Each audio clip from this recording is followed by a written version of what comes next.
What's up, guys? We got one here from Peas World. Let's get into it. That's something a man once said to me like a couple of weeks ago, and it's coming back right now. This guy says that, oh, I'm like to him, I'm abstaining from sex, I'm celibate. And then he's like, oh, yeah, the church is filled with people like you. People like me? Yeah. He says, yeah, you guys do it all, and then when you're tired, you go back to church so that you can find a man who's gonna rescue you. Now, I didn't want, like, when he said that, I was like, no, but then it's not like that, we were lost and now we're fine. Now, I'm thinking about this. Uguti, like, take me, for example. I've smoked weed, drank alcohol, all kinds of alcohol. I was a party animal. I've done it all. And now I'm tired. I am tired. That's why I gave my life to Christ. I'm like, Lord, I am tired of this life. I don't want to live this life anymore. It don't make no sense over here. And then I went to God. And when when I am with God right now, like when, I don't know how to put it, but as I am working on myself through God, through Jesus Christ, in Jesus Christ, I wanna get married now. I never wanted to at first, but now I wanna get married. And so is this guy right? Guys, do we go and do everything, live the life that we want, gallivanting, all the shenanigans and everything, and then as soon as we're done, we come to church and then automatically we want to get married because we feel like, oh, now we're perfect candidates for marriage after the life we've lived? Am I being too hard on myself? No, because think about it now. Take a moment after listening to this. Take a moment, ne? Listen. Take a moment and think about it. Because iyangigomba mina. Ngingombyoni manje. Ngibhizi ngenze kumretset. Ngingombyoni. Kuthiwani? Yo? Cut her loose, dude. She's a handful. I mean, I'm going to give her a tip of the hat for getting off of the drugs and the alcohol and cleaning up her life. I mean, that's good. I mean, that's a very hard path for many people to have gone down and then to get away from. So hats off to her for kicking that. But she's talking about the classic born again wifey narrative that we've heard from time to time. And the problem is you can't party till you're all burned out and then expect a man to just come and rescue you. It doesn't work that way. Marriage isn't a rehab for your past mistakes. We're looking at what your past behaviors are, looking at, is that going to carry on in the future? I mean, if you've been with a bunch of guys, we're going to look at you that you can't pair bond. If you've made some very questionable and bad choices, we're going to kind of look at that. How's that going to carry on with raising kids, or something like this comes up again in the future? Are you going to do the same thing to us? I mean, so ladies, men aren't lining up to be your fresh starts because you found God after living it up. Your actions do have consequences, and men are just tired of being the plan B after you've done it all. A lot of studies do back this up, that women initiate 70% of divorces, and yet men are expected to take all the risk. Modern laws and attitudes penalize men while rewarding the impulsive behavior of women. So thanks, but no thanks. We're good. Not big, obviously, but I'm also not skinny. So what am I? Morbidly obese and also probably fucking blind. Happy Easter, guys. I hope you... I've been doing social media for the past 5 years, and I can tell you nothing in those 5 years could have ever prepared me for the response that this video has received. The response and the reach. I'm talking over 100 million views across all platforms, probably 1 million comments, and ooh, they are not kind. But I think the most devastating part of this all is that I have come to the very sad realization that I am just not funny. That if my joke went over that many people's heads, okay, and it was used it was turned into this weird political thing, I don't know.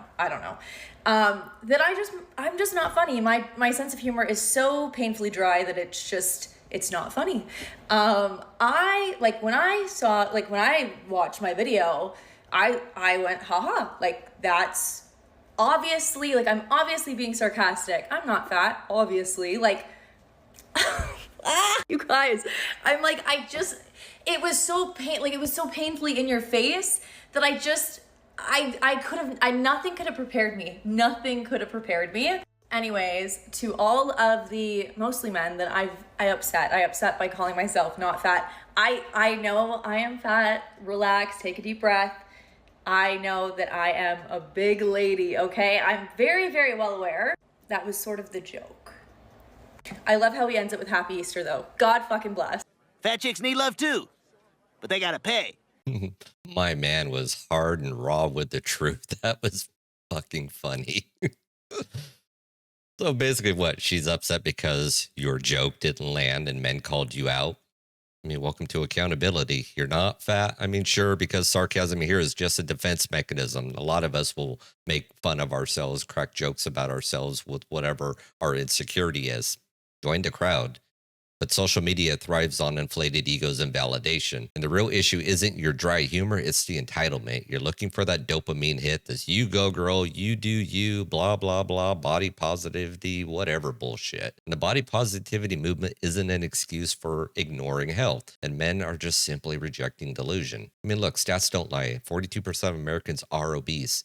But this whole thing isn't just about looks, it's about health and accountability. And in the end, she's not going to have a hard time pulling guys. And she's going to pull more men than the average guy is going to pull a Western woman. As we get more grown in our age and people want to go like on birthday trips or like go out of the country, whatever the case may be, don't you guys think that the person who is inviting you, whether it's their birthday or not, should be paying for the accommodations? And just, you expect for me to pitch in on the Airbnb, you expect for me to buy vacation outfits, you expect for me to pay all this maintenance, get my hair done, get my nails done. The thing about birthday trips is that you're around, your friend doesn't ask you for nothing. They don't ask you for nothing. And they ask you to come support them and pitch in for the birthday trip. Y'all act like that's the end of the world. If we were going to Mexico on a group trip, we would all be paying for ourselves individually. So just because it's my birthday now, you feel like I'm entitled to pay? Absolutely not. There's seriously something wrong with you if you think this.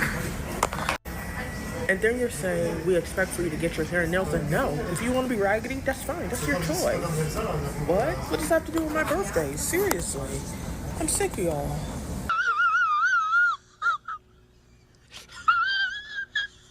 Yeah, I mean, birthday trips where the hosts expect the guests to pay for everything. I mean, adulthood doesn't come with a GoFundMe for your party lifestyle. And men will hear this and think, God damn, another red flag. Financial entitlement is a dating killer, and social media has bred this me first mentality where basic reciprocity is dead. What we're seeing here is not even just men, it's women towards women. It's like, you pay for me, I pay for nothing. And it's no wonder men are checking out of Western dating. Passport bros are not dealing with this nonsense overseas. Believe me, I can attest to it. And studies do show that men prefer relationships with less financial drama. So learn to budget or celebrate alone. I can't talk to people who don't want to be honest, right? So they in my filter comments because I'm not accepting it because, bitch, don't come over here disagreeing with me. They in my filter comments on my other video about the woman with the one child versus the woman with no kids having the same options. Let me tell you something. If a woman looks good as fuck, a woman with one child, she look good as fuck, her body banging, and it's another woman who has no kids, but she's not that easy on the eyes, you know, body ain't T, face ain't all that. Now, I know this is very hypothetical. I promise you, the woman with the one child, the men gonna go after her more. I promise you that. How many times they done already told y'all that they are visual creatures? Now, I kept the way you look out of my video because I didn't want to say that. But let's be real. The better you look, the easier things just are for you. Now, I probably shouldn't say that looking like this because I look a fool right now. But, bitch, this what I look like on a regular. So imagine if I actually put some effort into my appearance. So I know what the fuck I'm talking about. It's always that person that be like, I know some dudes that's strict. Let the bitch be bad enough. I promise you, let the bitch be bad enough. They going. Stepdaddy. I'm talking about he bringing cookies and fruit snacks to the house. Come on, like, y'all. All right, y'all don't like to be honest, and that's what I don't like about y'all. You're a damaged goods lady. There's a little bit of truth in there. I mean, but the reality is men aren't signing up for stepdad of the year. And as for men being visual creatures, yes, but being hot doesn't erase single mom baggage. The issue isn't all about looks, it's about risk. The court system heavily favors women in custody battles, making single moms a liability. And stats do back this. 90% of child custody cases favor mothers, and men lose both money and time when it comes to their own kids. The banging body doesn't fix a systemic bias. Men are tired playing house with someone else's kids, no matter how good she looks. And after all, a normal guy would take a solid 6 with no kids and no drama any day of the week over a 10 with kids and a suitcase full of drama. Unless you're a simp, then I just see them chasing the 10 and then being miserable. Look, I'm not trying to be a bioessentialist. I'm just trying to tell you how I feel. This is my own personal reflection on the way my life is going right now. Men want women to go 50-50. Men want women to pay the bills around the house. Men want women to pay for their meals, because women can work now. Okay, fine. When I tell you, or men don't think that they should have to buy women expensive things, I want an expensive life. That's what I want. I want to live comfortably. I want convenience. I want to be able to see something. I want to be able to go on vacations and buy the things that I want and enjoy my youth. I want all those things for myself. If a man's not going to give those things to me, I will give those things to me. That's fine. But I'll tell you this right now. The more that I work, the more that I focus on working, the less patience and tolerance I have, the less feminine I feel. And that's another thing that you guys complain about. Oh, women these days, they want to be girl bosses. They're not feminine, You can't have both.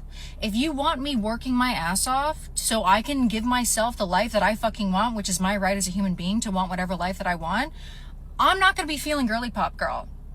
I'm not going to be feeling all feminine, willing to drop whatever I'm doing to come see or come go to dinner with you or whatever. I don't want to do that. I can't do that. So at the end of the day, if you guys want these feminine women, if you want women to be in their feminine, you have to provide for them. That's just the way it is. But if you want a woman like the one I'm becoming, who works her ass off to give her whatever she wants out of her life, which is my right, then you have to deal with the fact that I am going to not be able to make time for you.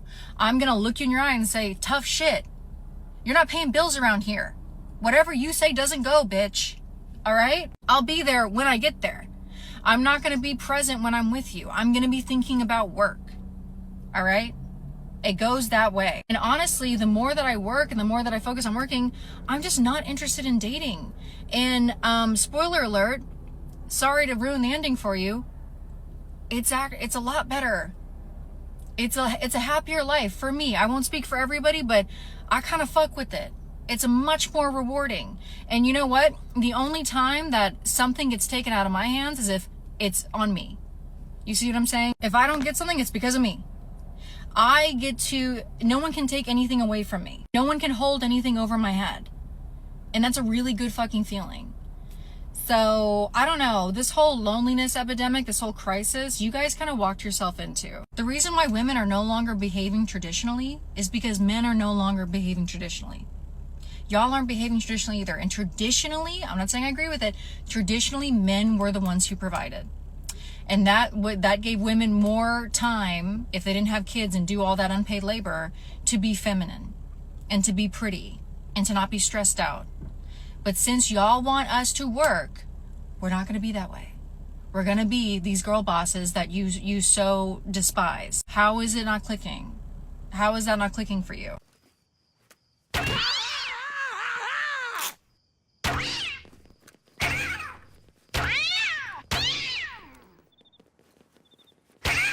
I will at least give her some props for her honesty. But the one thing I didn't hear out of all of this, I don't know if you guys caught it, is this is all the stuff that she wants over here. But what is she going to give in return over here? I didn't hear a damn word on it. Is she going to be bringing no drama? Is she going to be bringing peace? Is she going to be taking care of the household? Is she going to be taking care of the kids? Because you're wanting this lavish fucking lifestyle. What are you going to do? I mean, if you're going to continue to work, as you said, you're working, you're thinking about work, you're not thinking about being feminine, and you're going, in a sense, have this masculine energy about you. Why would I want to be around that and then give you this lifestyle that you want on top of it? No, it doesn't work that way. Screaming this boss babe anthem, men are not demanding 50-50. They're rejecting women who expect traditional providers while refusing to act traditionally feminine. And this loneliness epidemic you're referring to for men, it's a consequence of feminism's you can have it all lie.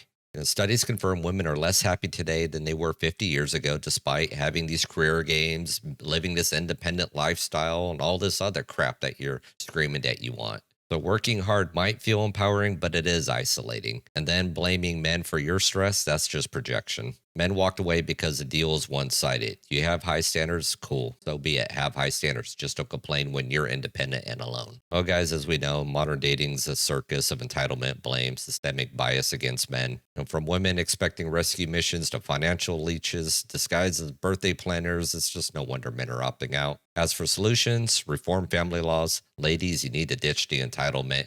And guys, just demand mutual accountability. Focus on your self-improvement and explore better options abroad. The West is a sinking ship for relationships, and you don't have to go down with a Titanic. Well, guys, it's the end of the video here today. If you like what you've seen, hit that like button, share, subscribe, all that fun stuff.